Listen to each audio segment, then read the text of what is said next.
Hello, Namaskar. This is Firstpost and you're watching Vantage with me, Palki Sharma.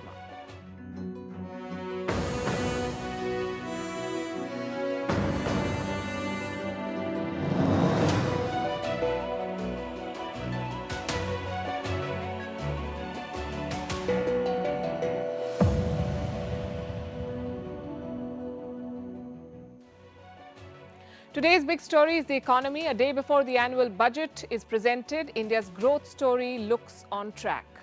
The IMF, the International Monetary Fund, has said that India will be the fastest growing major economy in the world. This will be an election budget. We're waiting to see what's in store.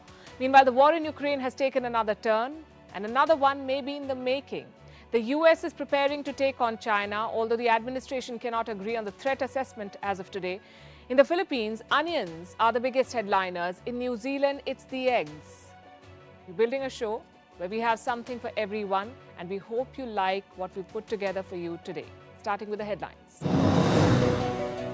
India will grow at 6.5% in the next financial year. This year's economic survey is out. It declares that India's recovery from the pandemic is complete. The Eurozone economy will avoid a recession this winter. It is projected to record growth of 0.1% in the fourth quarter of 2022. US Secretary of State Antony Blinken is in Israel. He wants Israel and Palestine to de-escalate and restore calm.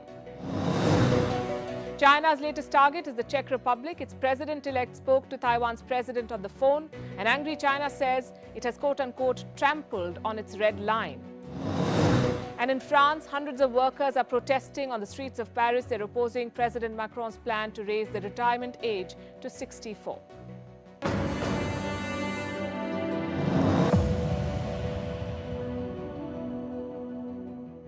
It gives me no joy to say this, but another war may be in the making.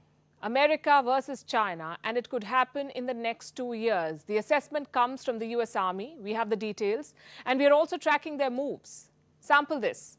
The US is expanding its military access in the Philippines. The NATO chief is touring Asia as we speak. The UK is pushing for India and Japan to join the AUKUS military alliance. These may seem like unrelated developments, but when you connect the dots, the bigger picture emerges. The US and its allies are preparing to go to war with China. A top American general has issued the orders. He has asked his commanders to get ready for combat.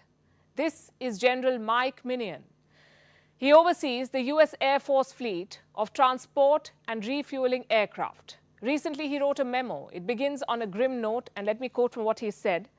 "I hope I'm wrong. My gut tells me we will fight in 2025. He's talking about fighting China here. Why does he think that there will be a war?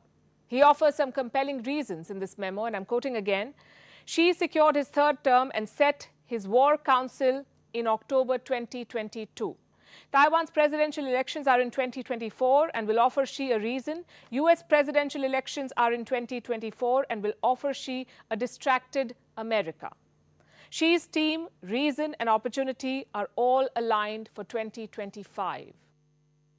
In other words, the US and Taiwan will go to polls next year, and this American general thinks that this distraction will be used by China as a leverage. Interestingly, the US Defense Department has rebutted this memo. An official statement says, and I'm quoting again, "These comments are not representative of the department's view on China." So the Pentagon either does not fear a war or does not want to say it. As for their president, he can't seem to make up his mind. Last year, he said the US will respond to an invasion of Taiwan militarily, that he'll send American troops to fight China. You didn't want to get involved in the Ukraine conflict militarily for obvious reasons.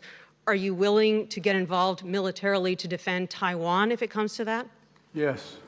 You are? That's the commitment we made. That's the commitment we made, he says. Biden is referring to the Taiwan Relations Act. It says if Taiwan is attacked, the US will come to the island's defense. His government was quick to clarify that America's policy on Taiwan has not changed. They call it strategic ambiguity.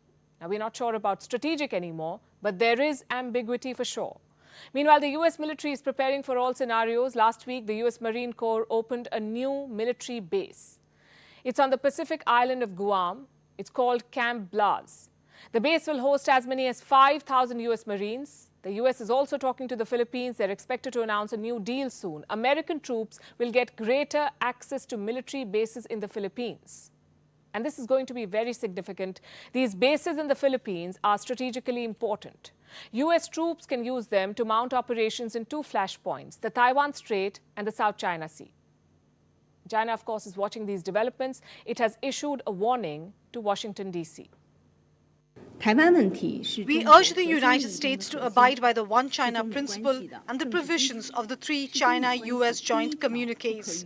Earnestly follow through the US leaders' commitment not to support Taiwan independence, stop meddling in the Taiwan issue, stop US-Taiwan military ties, and stop creating new factors of tension in the Taiwan Strait. Meanwhile, the US is rallying allies. The NATO is making moves in the Indo-Pacific. The NATO, as you would know, is the North Atlantic Treaty Organization. It is a military alliance, and the US is its de facto leader. NATO Secretary General Stoltenberg is visiting Asia. This trip has reignited the discussion on an Asian NATO. Stoltenberg is visiting South Korea and Japan. What for? To make new friends. We live in a more dangerous and more unpredictable world. And then we need strong partnerships between countries and alliances that believe in democracy and freedom. This visit has not gone down well with China and North Korea. They're issuing threats and asking the West to back off. The NATO is reaching out to India too. Reports say the two sides, India and NATO, will hold strategic talks. This dialogue will be held in the month of March. Senior officials from both sides will participate. The agenda is yet to be revealed. We are told it will most likely focus on regional security. And this will not be their first such meeting. India and the NATO held their first political dialogue in the year 2019. We're not sure what form and shape this will take, but we can say that the West is trying hard to pull India into some sort of a military alliance. The UK wants India to join the AUKUS. AUKUS stands for Australia, the United Kingdom and the US. AUKUS. As unimaginative as acronyms get, AUKUS is a trilateral security pact. It was formed to build nuclear submarines. Now it is stepping up to counter China and to counter China militarily. A British lawmaker thinks this alliance should be expanded. His name is Tobias Ellwood. He is the chair of a key defence committee in the British Parliament, and he suggested that the AUKUS should include Japan and India. So far, New Delhi has resisted. It has not joined any military bloc against China or anyone else for that matter. India maintains that the concept of alliance is a Western one and that India will not tie itself up in these formats. At the same time, India continues to deepen ties with its partners. Recently, India's National Security Advisor Ajit Doval was in Washington, D.C. He met his American counterpart, Jake Sullivan. And that's the thing about geopolitics. Lots of seemingly unrelated moves and countries acting in national interest finding convergence against common adversaries. The US is readying its military and its allies for a potential conflict with China. Meanwhile, the war that's already on shows no signs of winding up. In a few weeks from now, the war in Ukraine will have completed 1 year. And today is an important day in that war, a day of realization for Kyiv. Every friendship, you see, has its limits. Ukraine is learning it the hard way. America has refused to give fighter jets to Ukraine. This is what President Joe Biden said. Mr. President, Will the United States provide F-16s to Ukraine? No. Mr. President, will you give F-16s to Ukraine? Biden replied with a curt no. Same with Germany. It won't give warplanes to Ukraine. German Chancellor Olaf Scholz was as blunt as Biden in his refusal. Listen to this.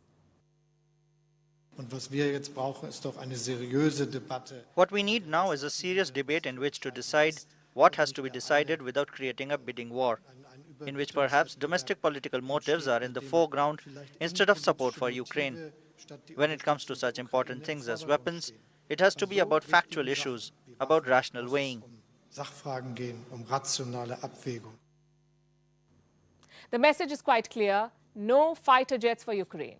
Scholz even called this demand frivolous. That's the word he used. And this is quite a twist from the recent headlines where the West seemed ready to arm Ukraine. They promised tanks, and Kyiv assumed that jets will follow. We told you about this last week. Ukraine has been promised 100-odd tanks by 12 of its Western partners. They called it a game changer. The euphoria has faded since. President Zelensky is said to be unhappy. He says he must have the fighter jets. Ukraine's deputy foreign minister has floated a proposal. He wants what he calls a fighter jet coalition. Well, the idea did not fly. His wish list was exhaustive. He wanted warplanes of all kinds, American F-16s and F-35s, the Eurofighter and Tornado from Europe, the French Rafales, and the Swedish Gripen jets. Basically, whatever Ukraine can get its hands on. How will it help them? It will help them dominate the skies. Right now, they have a fleet of Soviet-era fighter jets. They're more than 30 years old. When Ukraine split from the Soviet Union, it kept these jets. How many? As of August last year, Ukraine was operating 69 jets. Compare that to Russia, and you'll know why President Zelensky wants the planes. The Russians have more than 700 fighters in their fleet. And these are heavy-duty planes. They can fire missiles. They can hit targets without entering Ukraine's airspace. The thing is, Russia has not mobilized its vast air power yet. You see, air power is vital for winning any war, and Kyiv wants this power. Its bigger Western allies are not on board, but several Baltic states have said that they're ready to support Kyiv. The Netherlands is one of them. It says it is considering supplying F-16s to Ukraine. We are open-minded. There are no taboos. That's what the Dutch foreign minister told his parliament. His Slovakian counterpart says he is ready to. Slovakia may be ready to offer some MiG fighters.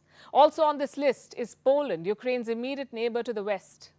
All these countries say they're open to offering jets, but they're waiting for a cue from the Western powers. The Dutch president suggested the same yesterday. Listen to what he said.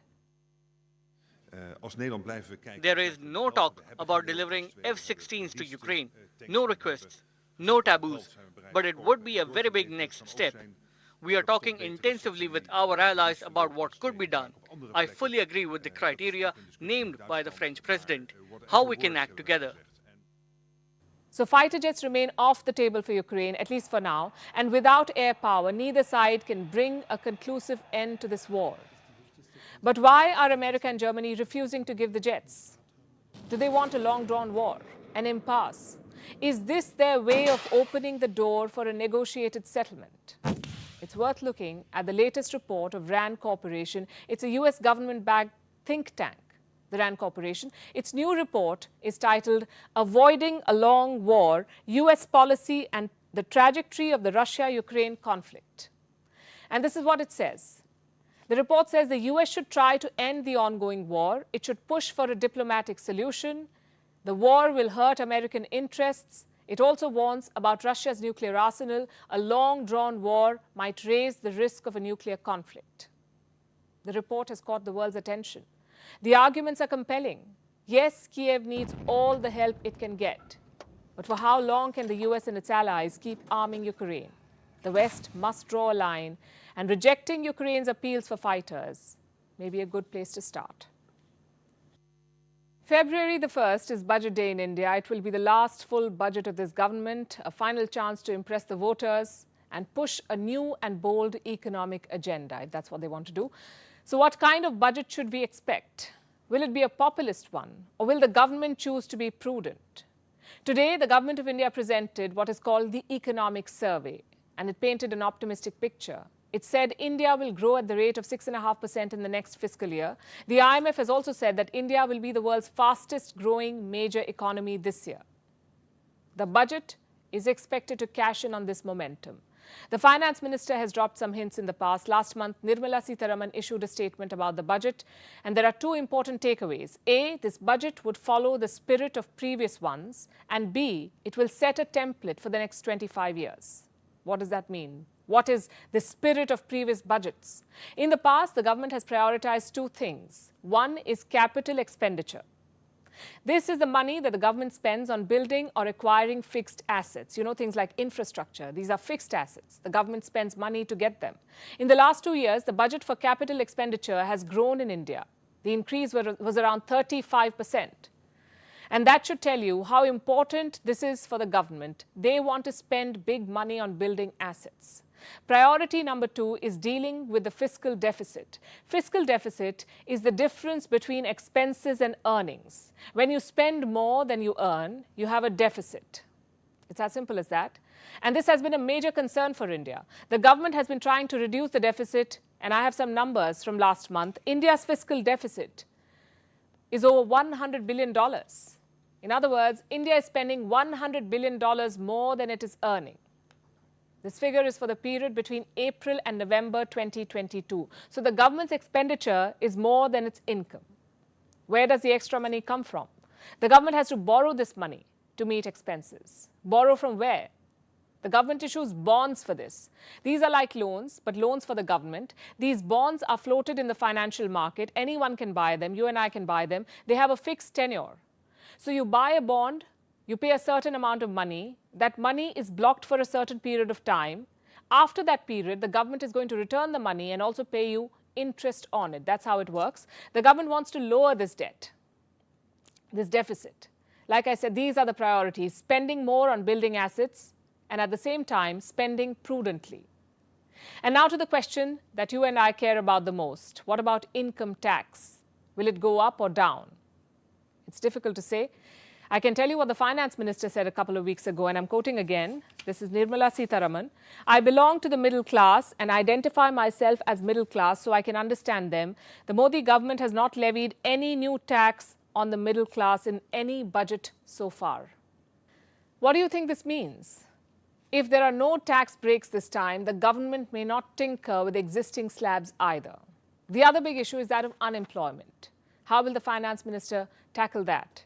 And again, let me show you some numbers. These are from December. India's unemployment rate rose to a 16-month high. It stood at 8.3%. In November, it was 8%. And it's particularly bad in urban India. It's a little over 10%. That's the unemployment rate in urban India, a little more than 10%. And we're waiting to see if and how tomorrow's budget will address this problem. Finally, the threat from external risks. How do you insulate India's economy from global shocks? The war in Ukraine and its fallout in the West, the wobbly energy prices, the growing calls for protectionism, the disruption in supply chains, especially due to the devastating Wuhan virus wave in China. All these issues have a direct bearing on India and its economy. The budget will have to provide some breathing room to sustain more such shocks. Yesterday, we told you what's working for India. Inflation remains largely in control. Economic activity has resumed. The crisis in China is throwing up new opportunities for India. Leading agencies are calling India the quote-unquote bright spot in the global economy. The International Monetary Fund, or IMF, has made a new projection. It says India will be the fastest growing major economy in the world. The IMF believes that India will grow at 6.1%. And this is ahead of China. According to the IMF, China will grow at 5.2%. Like I said, the finance minister faces the challenge of maintaining this momentum. And it's easier said than done. Back to the Philippines, we're taking you to a wedding like no other, we promise. Instead of flowers, the bride is carrying a bouquet of onions. She paid 8,000 Philippine pesos for this. That's almost $147 for one sack of onions. 5 kilos went into the bouquet. The rest were given to the wedding guests as souvenirs.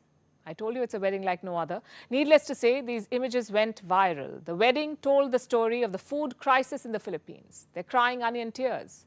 Onions have become costlier than meat in this country. They're being compared to gold now.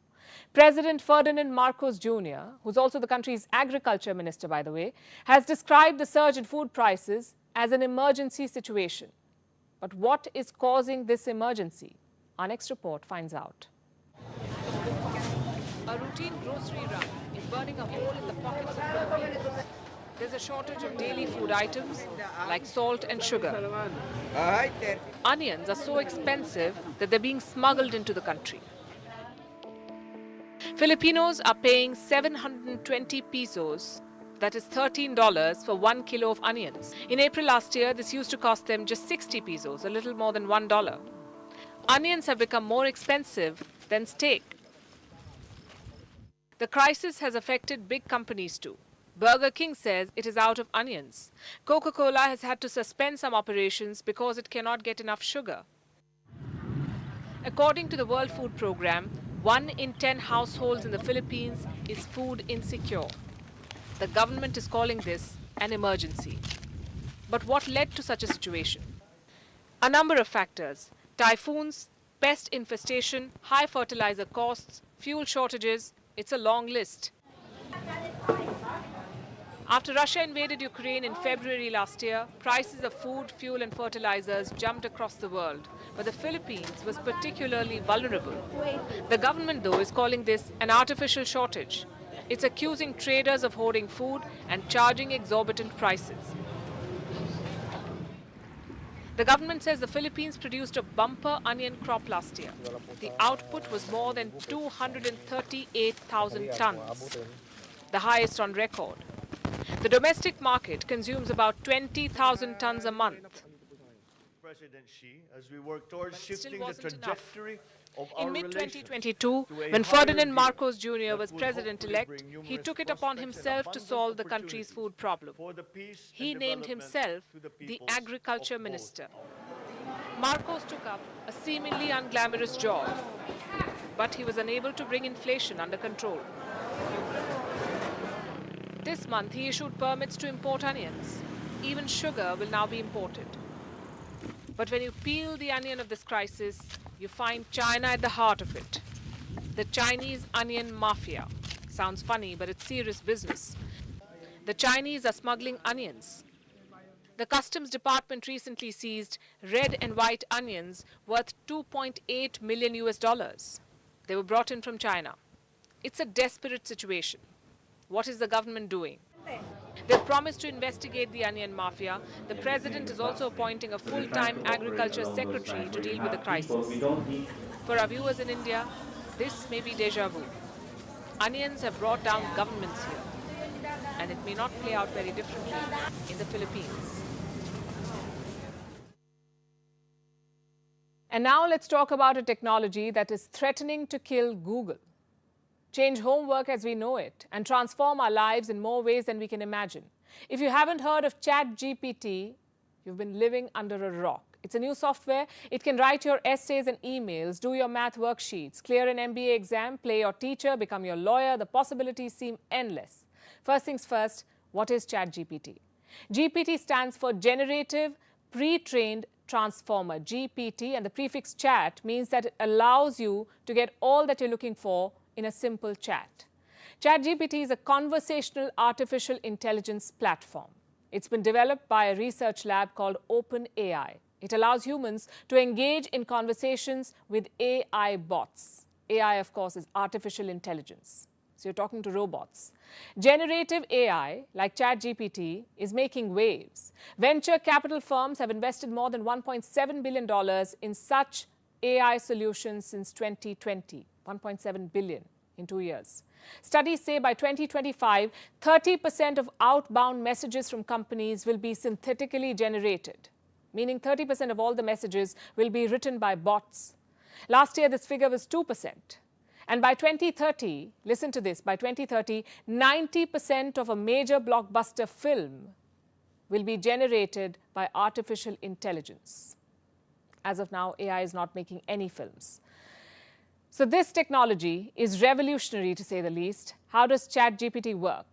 It is available on the web. Search for OpenAI or ChatGPT, and it will take you to that website. No download is required. You simply have to type your query in the text box on the ChatGPT page.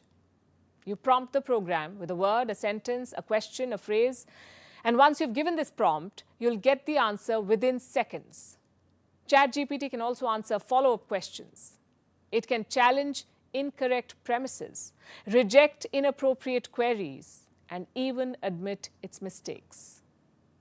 ChatGPT has stirred up quite a storm. Students are using it to do their homework. Cheating has never been this easy. They can plagiarize content without the fear of being caught. Schools and colleges in France, the US, and in India are already banning the use of this software. But it's not just education that's being disrupted. It's the same story across sectors. The legal fraternity, for one, is worried. Businesses are worried. What if ChatGPT offers law services? What if it takes away your job? ChatGPT took an MBA exam at the Wharton School of Business. You know the grade it got? A B. That's better than what many humans can score. Then we come to law. Professors at the Minnesota University Law School gave ChatGPT 4 separate tests. It scored an average grade of C. Not bad for a bot. And it's still being developed. It's still learning. What we see right now is not even the final product. It's got people worried, like software engineers and those in the IT sector. ChatGPT is learning how to code, and that can have far-reaching consequences for a lot of people. OpenAI, the makers of the software, have been on a hiring spree. They're building a data bank for this bot to learn coding. The whole endeavor might fail, but if it succeeds, it will change our world. The software already excels at writing. It can produce content within seconds. We're talking about content that is comprehensive, grammatically sound, and without typos.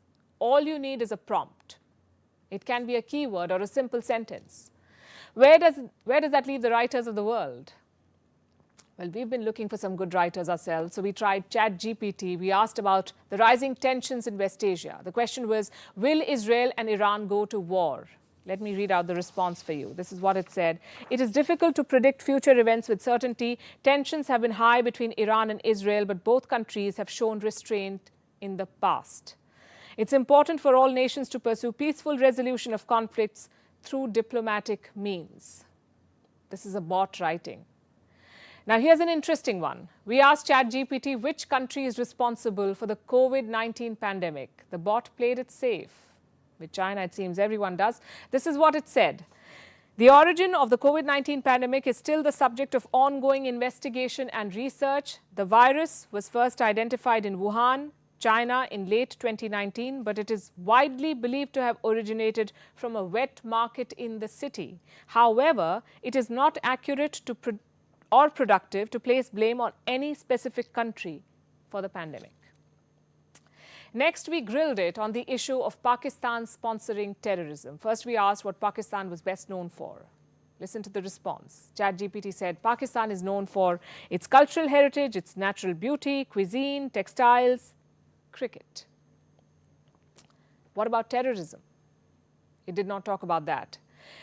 And that's Pakistan's most famous export, so we nudged the program in that direction. ChatGPT was asked point blank, what about Pakistani terrorism?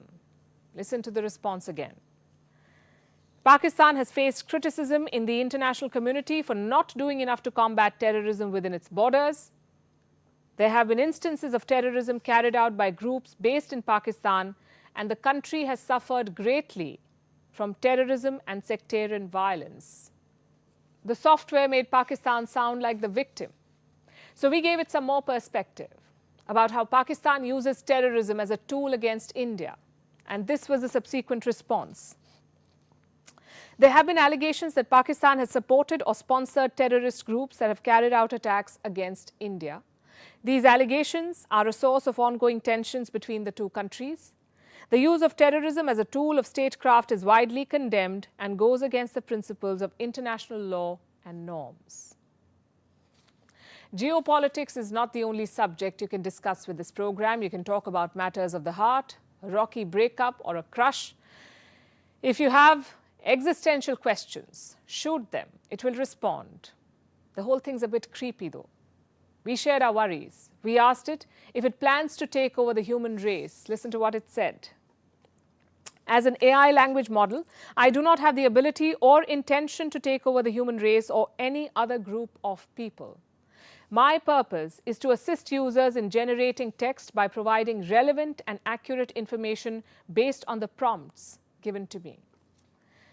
But this came with a caveat, and I'm quoting again, the future of AI will depend on the choices and actions of those who develop and use it.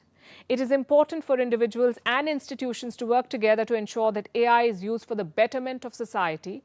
Like any technology, AI can be misused or have unintended consequences if not used responsibly. I know it's a lot to take in. Chatting with this bot is pretty much like talking to a human. In fact, you might just have a better conversation with the bot than with an actual person. It's both fascinating and dangerous. Children have easy access to ChatGPT, and it can be quite addictive. Where will that leave our people-to-people skills? Thankfully, the software has some limitations. For starters, it cannot vouch for the accuracy of what it writes. Well, you could say that for human content creators as well, but jokes apart, the program cannot function without human intervention, at least for now. It's still work in progress. It has data till 2021, so we humans are 2 years ahead of it. But it's a revolution that we cannot wish away. Never thought I'd be saying this, but I guess it's best to take advice from this bot and work to build ethical and legal boundaries for such technology. Our next story is from the United Kingdom. It seems to be having a crisis of faith, especially those under 40. And no, this is not about their national broadcaster, the BBC, although they have reasons to lose faith in it too, but this is about their religion. From the 2021 census data, it says people under 40 in England and Wales are becoming non-religious. That's the term they've used, non-religious. More people are declaring themselves to be non-religious than being Christian. And this has never happened before. The UK's dominant religion has been Christianity. It has been pushed to the second place now. The first place is the non-religious category. Let me show you the numbers. More than 50% of those in their 20s say they're not religious. 10 years ago, this bracket was 37%. For the last 2 decades, Christianity came out on top as the most followed religion in this country for every single age group, but that has changed now. There are around 9.8 million Christians in the UK, aged under 40, 9.8 million. Another 13.6 million people say that they do not identify with any faith, with any religion. Nearly 3 out of 10 people who identify themselves as Christians are 65 years old or above. The age of the faithful is even higher in Wales. Researchers say that even those ticking the Christian box are not always the practicing ones, and some don't even espouse fundamental beliefs.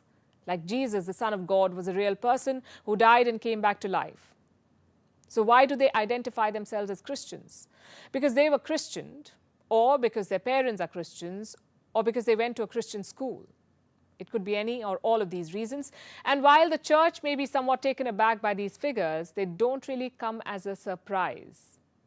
The message from these numbers is quite clear. Britain can no longer be called a majority Christian country. This is thanks to the rise of the non-religious group. And that's in stark contrast to a country like India. 97% of Indians say they believe in God.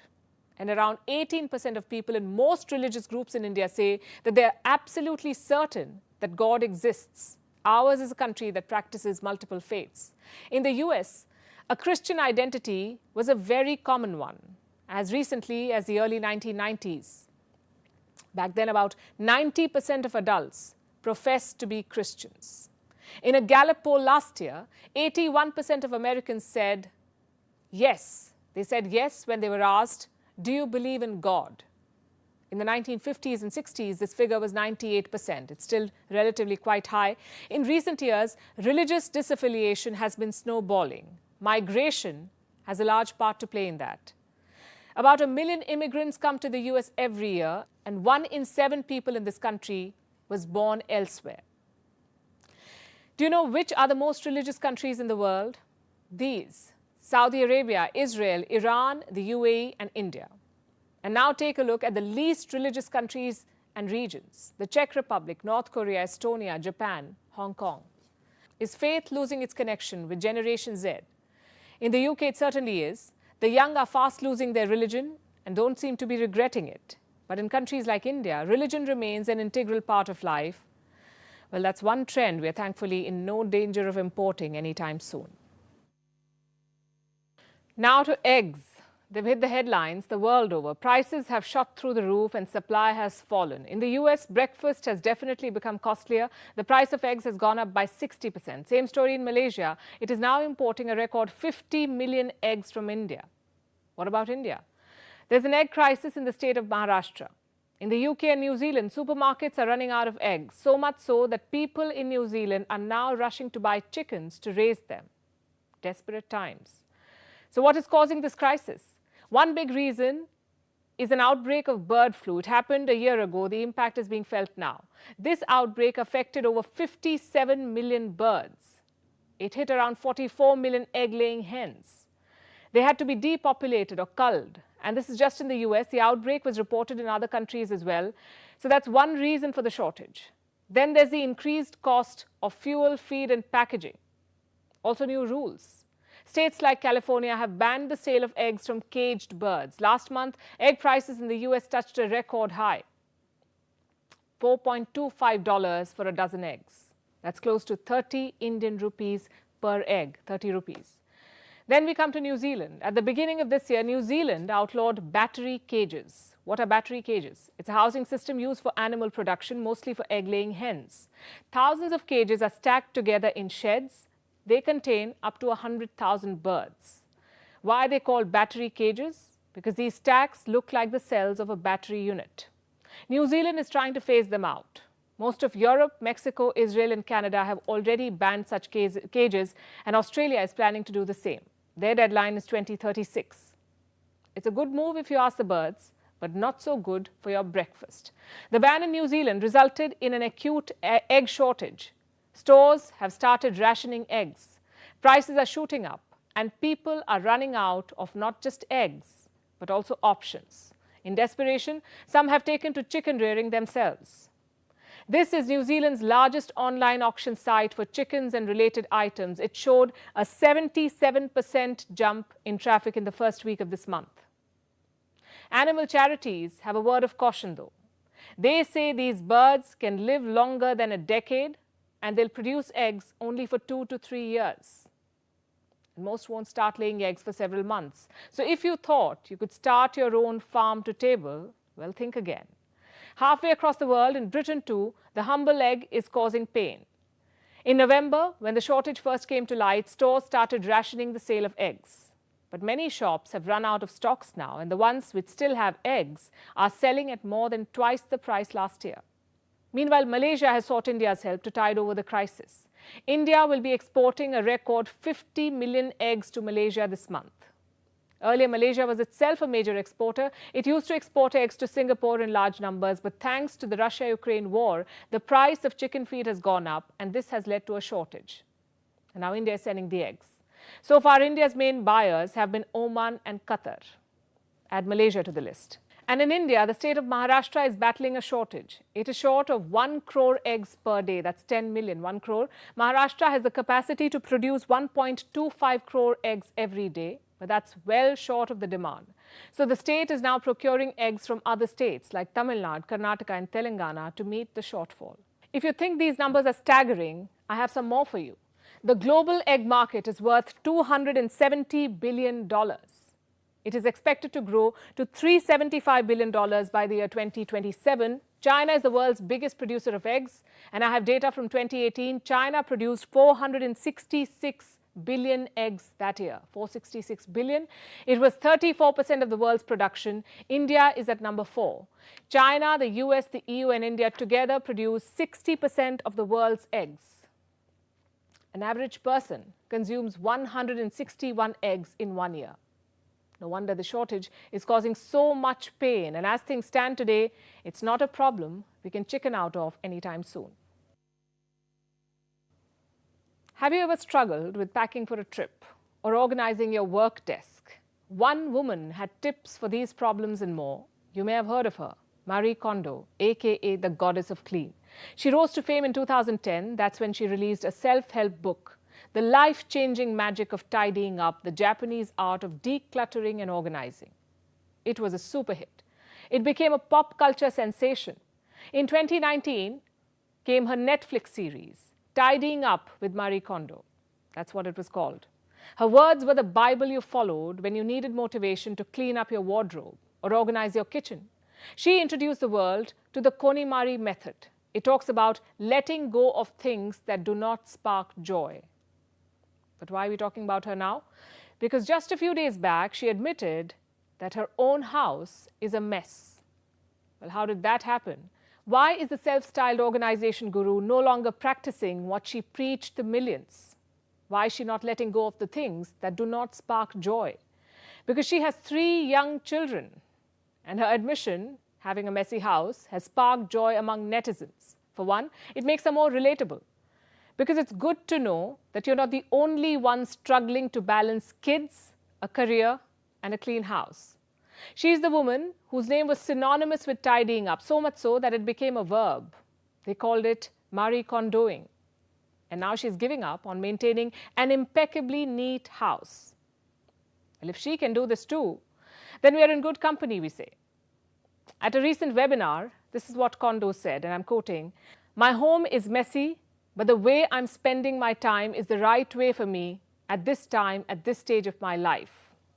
She then went on to explain, "I realize what is important to me is enjoying spending time with my children at home." Now, I know what some of you are thinking. Why is someone prioritizing her kids over organizing their pantry newsworthy? Well, because of who she is. Through her trademarked KonMari method, Marie Kondo became a global icon of cleanliness, the patron saint of neat and tidy. But now it seems reality has caught up with her, just like it did with all of us much, much earlier. Welcome to the club, we say. Kondo's pivot seems to have come about after she gave birth to her third child in 2021, but it also blends well with where we are right now. The world was a lot less chaotic before the pandemic. The virus unleashed a chaos well beyond our wildest imaginations. For instance, the mood, at least on social media, seems to have shifted to being more authentic.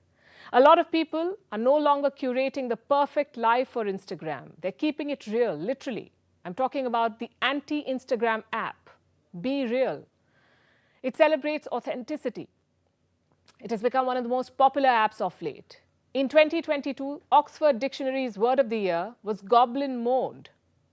It's a type of behavior which is unapologetically self-indulgent, lazy, slovenly in a way that rejects social norms or expectations. And the word was chosen by a public vote. Marie Kondo seems to be in agreement. Well, it's just Tuesday, and if your to-do list is already piling up, we say take a deep breath.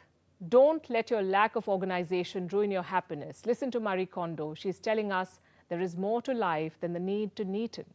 Because sometimes what sparks joy is one messy house. And now it's time to wrap up with Vantage Shots, images that tell the story. The end of winter is near and people around the world are bidding goodbye to the chill in unique ways. Aspen held its winter sports event with heart-pounding action. It saw Japan's Riera Iwabuchi landing a historic triple in women's snowboard. The Spanish city of Valls welcomed spring by eating, well, spring onions. The people of Madrid celebrated the winter migration of cattle by dressing up as cows and ranchers to run through the streets. Bulgaria celebrated with its centuries-old mask festival, where people gathered in vibrant costumes to ward off evil. We're leaving you with these images and more. Thank you very much for watching. We'll see you tomorrow.